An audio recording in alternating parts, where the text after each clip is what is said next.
আসসালামু আলাইকুম। রুটি বা পরোটার সাথে খাওয়ার জন্য সবচেয়ে সহজ ও মজাদার মিষ্টি কুমড়া ভাজির রেসিপি আজকে করে দেখাবো। খেতে অনেক বেশি মজার হয় এভাবে রান্না করলে। চলুন তাহলে রান্নার মূল রেসিপিতে। ভিডিওটি দেখার শুরুতে একটি লাইক দিয়ে দেখা শুরু করবেন। প্রথমে একটি প্যানে দিয়ে দিব 2 টেবিল চামচ রান্নার তেল। তাতে দিয়ে দিব একটি তেজপাতা এবং একটি শুকনো মরিচ। সামান্য ভাজা হয়ে গেলে বড় সাইজের একটি পেঁয়াজ কুচি দিয়ে সামান্য ভেজে নেব। পেঁয়াজটা একদম ব্রাউন কালার করার কোনো প্রয়োজন নেই। এখন দিয়ে দেব পরিমাণ মতো পানি। তাতে অ্যাড করব হাফ টেবিল চামচ হলুদ গুঁড়ো, মরিচ গুঁড়ো এবং ধনিয়ার গুঁড়ো।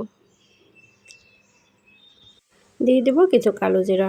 কালো জিরাটা পেঁয়াজের সাথে দিলে বেশি ভালো হয়, আমার মনে ছিল না। এখন দিয়ে দেব স্বাদ মতো লবণ। আরও সামান্য পানি দিয়ে দেব যাতে মশলাটা পুড়ে না যায়। 1/4 চা চামচ আদা বাটা এবং জিরা বাটা। আপনারা যদি জিরা বাটা না খেতে চান, জিরার গুঁড়োটা দিলেও এখানে হবে। তো মশলাটা ভালো করে কষিয়ে নিয়েছি। মশলাটা কষানো হয়ে গেলে আগে থেকে কেটে রাখা মিষ্টি কুমড়াগুলো দিয়ে দিচ্ছি।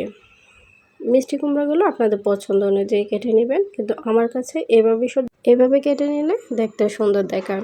তো 5 মিনিটের জন্য একটি ঢাকনা দিয়ে দিয়েছি। এখানেও কোনো পানি দেই নেই। 5 মিনিট পর মিষ্টি কুমড়াগুলো সিদ্ধ হওয়ার জন্য হাফ কাপের মতো পানি দিয়েছি।